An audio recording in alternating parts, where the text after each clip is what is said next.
Alsinta Bandung News and Talk. Pertumbuhan ekonomi Indonesia pada kuartal ketiga tahun 2024 ini tercatat di level 4,95% secara tahunan atau year on year.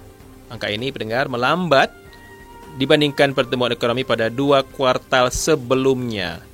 Namun masih lebih tinggi dibandingkan kuartal 3 tahun lalu. Selain itu, Badan Pusat Statistik BPS juga mencatat, pendengar, pada Agustus 2024 terdapat 7,47 juta penganggur. Angka ini mengalami peningkatan jika dibandingkan periode Februari 2024 yang hanya 7,20 juta penganggur. Nah, pertanyaannya, apakah ini menjadi indikasi target ambisius Presiden Prabowo Subianto untuk mencapai pertumbuhan ekonomi sebesar 8% ini kian sulit tercapai? Kami akan membahasnya bersama pengamat ekonomi Imperium Strategi, Reza Aswin. Anda ingin komentar?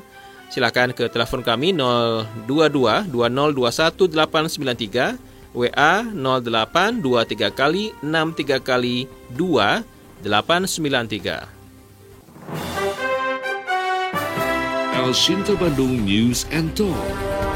Selamat pagi, Assalamualaikum Pak Reza. Waalaikumsalam warahmatullahi wabarakatuh. Selamat pagi kan, Jo? Ya, kabar baik ya Pak? Ya. Di Jakarta Pak? Iya, saya di Jakarta. Oh, Pak. di Jakarta. Baik, terima kasih Pak waktunya. Pak, ini gimana Pak? Kuartal ketiga ini pertumbuhan ekonomi kita melambat. Ada apa sih Pak? Oke, kalau kita bicara masalah pertumbuhan ekonomi kan kita berbicara masalah GDP ya. GDP, oke. Iya. Kalau kita bicara masalah GDP itu kan kita berbicara masalah produktivitas. Dan ini sebenarnya GDP ini merupakan suatu indikator. Apakah suatu negara itu mempunyai kesehatan ekonomi yang bagus atau tidak gitu. Dibandingkan negara lain tentunya. Nah, lebih mudah sih sebenarnya kalau kita mengatakan makin besar GDP-nya, tentunya porsi untuk kita masuk ke negara yang lebih maju itu kan lebih mungkin ya. Jadi menurut saya adalah apabila ada kepala negara menginginkan GDP-nya itu naik terus gitu ya, setiap tahunnya, setiap kuartalnya, dan itu memang harus dilakukan oleh setiap kepala negara di semua negara tentunya. Nah, permasalahannya adalah ini bukan pekerjaan satu orang, ini adalah pekerjaan kelompok gitu loh. Dan kepala kelompoknya adalah kepala negara tentunya. Nah, kalau kita melihat adanya suatu kontraksi, kalau buat saya sih itu hal yang wajar.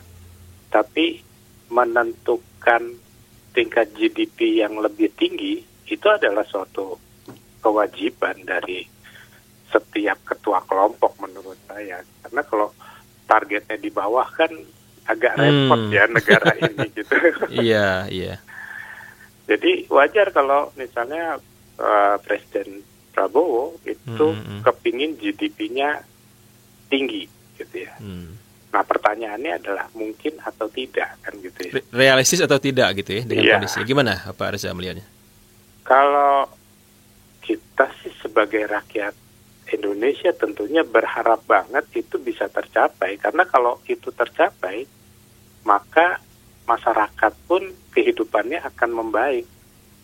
Nah, permasalahannya adalah GDP ini itu indikatornya itu kan cuma konsumsi, investasi, pengeluaran pemerintah, sama ekspor impor. Apa konsumsi, investasi? Pengeluaran pemerintah sama impor. Ekspor impor. Oh. Nah, tadi kalau kita berbicara masalah pengangguran bertambah gitu ya. Dan sosok kalau kita lihat sudah mendekati 5% gitu ya. 4,9 akan mendekati 5%. Nah, ini kan bukan hanya kesalahan di satu sisi aja. Suku bunga yang tinggi juga membuat para pengusaha sulit untuk berinvestasi. Karena kan salah satu dari komponen GDP ini adalah investasi, misalnya. Iya. Nah, kalau investasinya ini mahal, suku bunganya mahal, bagaimana investasi bisa berjalan? Jadi kalau menurut saya memang harus dibenahi dari semua aspek sih, bukan hanya satu aspek. Tapi saya salut sama pemerintah sekarang yang mempunyai target GDP yang lebih tinggi dengan melihat kemampuan Indonesia saat ini yang seharusnya memang dari dulu diberesin gitu ya. Harusnya dari dulu. Iya, harus dari dulu dibereskan. Kenapa? Karena dari dulu tuh kita nggak pernah beresin masalah fundamentalnya gitu. Fundamentalnya itu kan artinya yang paling mudah itu katakanlah pengeluaran pemerintah untuk membuat suatu infrastruktur. Infrastruktur yang baik itu kan akan memindahkan satu barang dari satu tempat ke tempat yang lain. Artinya perdagangan bisa berjalan. Bagaimana perdagangan bisa berjalan kalau infrastrukturnya nggak bagus?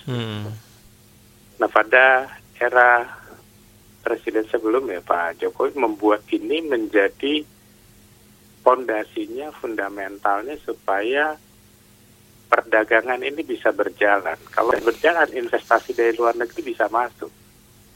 Nah, sekarang tinggal bagaimana membenahi supaya investasi di Indonesia itu bertambah maju, bertambah banyak investornya masuk ke Indonesia. Tantangannya di mana? Ya tantangannya kalau menurut saya regulasinya dibenahi. Perizinan ya Pak ya? Iya, lalu yang kedua ya kepastian hukumnya diberesin gitu. Gimana investor bisa masuk ke Indonesia kalau misalnya kedua itu mereka tidak mendapatkan jaminan. Menarik, kita kupas satu-satu Pak ya, investasi ini. Jadi kan prosedur ya, perizinan. Sudah 10 tahun kan Pak Jokowi pemerintah. Sudah lama kita dengar bagaimana beliau ngomong agar jangan berbelit-belit perizinan. Tapi sampai beliau lengser kayaknya belum terwujud ya Pak.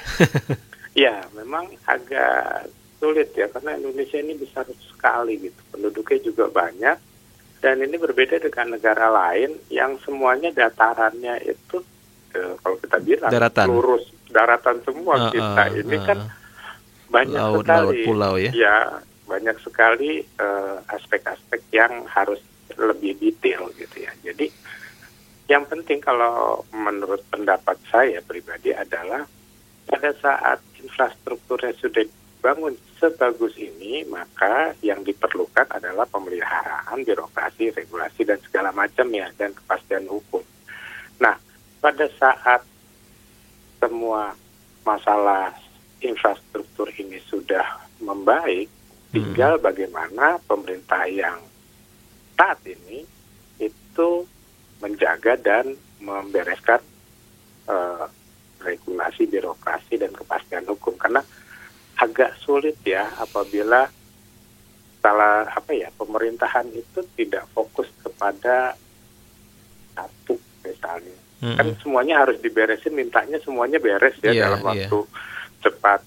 Nah, kalau ini menjadi suatu tahapan yang namanya estafet, setelah infrastruktur beres, ya selanjutnya adalah bereskan birokrasi, kepastian hukum, dan ya harus tidak terlalu seperti Kak Tiko bilang, jangan terlalu berbelit-belit lah sehingga investor ini males banget masuk ke Indonesia, malah masuknya ke Vietnam. Itu kan menurut saya agak memalukan ya Pak ya. agak repot ya, gimana GDP kita bisa naik kalau investasi itu nggak pernah ada atau ini investasi bisa katanya sudah mau masuk, mundur lagi ya Pak ya, mundur lagi. Ya, investasi ini sebenarnya ada dua, investasi dari dalam negeri atau mau dari luar negeri. Yang di dalam negeri juga pada saat birokrasinya berbelit dan tidak ada kepastian hukum, mau tidak mau lebih baik investasi di luar negeri, betul nggak? Nah, pada saat investasi mereka di luar negeri, misalnya mereka membuat produk di luar negeri, itu nggak dihitung sebagai GDP. Oh, iya.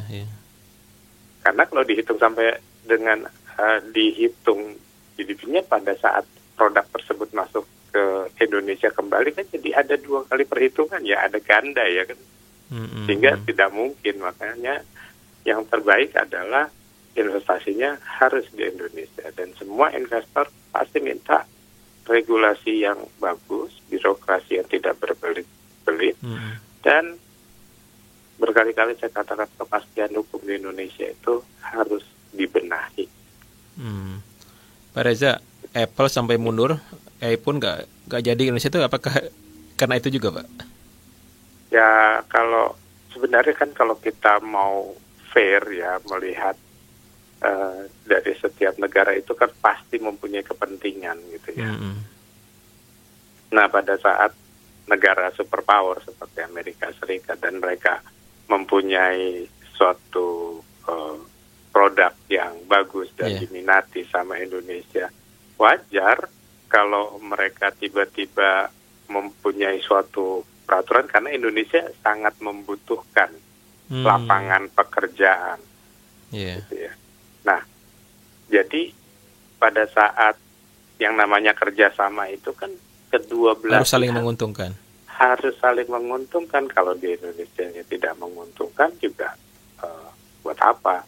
Tapi kita harus ingat bukan hanya Amerika Serikat, negara yang akan investasi di Indonesia. Negara-negara di ASEAN juga banyak gitu ya. Yang penting intinya bukan masalah iPhone atau bukan iPhone, tetapi apakah bisa memberikan lapangan pekerjaan yang banyak dan dapat meningkatkan GDP pada akhirnya, pertumbuhan ekonomi itu naik pada akhirnya. Kita bisa kebayang kalau kebanyakan orang Indonesia pada nganggur. Iya, nggak ada satupun investor yang akan masuk ke negara ini karena daya belinya aja pasti tidak ada ya pada saat kita baca pengangguran. Iya. Kira-kira seperti itu. Jadi apapun yang dilakukan oleh pemerintah Indonesia untuk nge-ban, ngeblok, atau kerja sama segala macam, mereka jauh lebih rinci perhitungannya. Yang penting adalah menguntungkan untuk Indonesia, itu buat saya jauh lebih penting. Jadi sudah tepat tuh Pak yang masalah iPhone ini. Indonesia sudah benar. Ya sebenarnya bukan hanya iPhone aja, mulai sampai kendaraan juga harus tingkatkan dengan lokalnya. Ya harus dipikirkan, jangan sampai mobil banyak masuk ke Indonesia, di Indonesia menjadi macet, di Indonesia menjadi polusi. Tapi kita nggak dapat manfaatnya. Iya, sementara di negaranya itu udara mereka jauh lebih bagus dibandingkan Indonesia gitu ya. Begitu kita lihat ya, Jepang itu kan mengekspor semua kendaraannya ke Indonesia. Gitu. Di Indonesia polusinya tinggi, di mereka baik-baik saja. Baik-baik saja. Dan kita akhirnya dikecam karena polusi terlalu tinggi.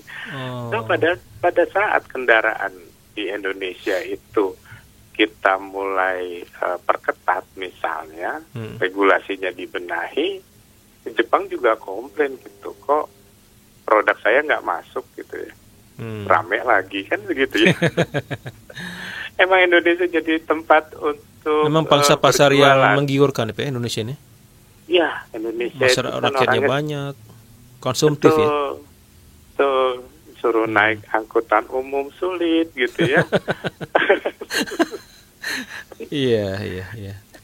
Baik, Pak, tadi masalah investasi. Kadang-kadang saya berpikir sederhana sih ya. Apa sih sulitnya sih cuma menertibkan birokrasi itu? Presiden tinggal panggil para gubernur, ya, tegaskan ini birokrasi gimana sih, mau diajak katakanlah diajak lari mau nggak, kalau nggak ya kan ganti orang gitu kan. Susah ya Pak gitu ya.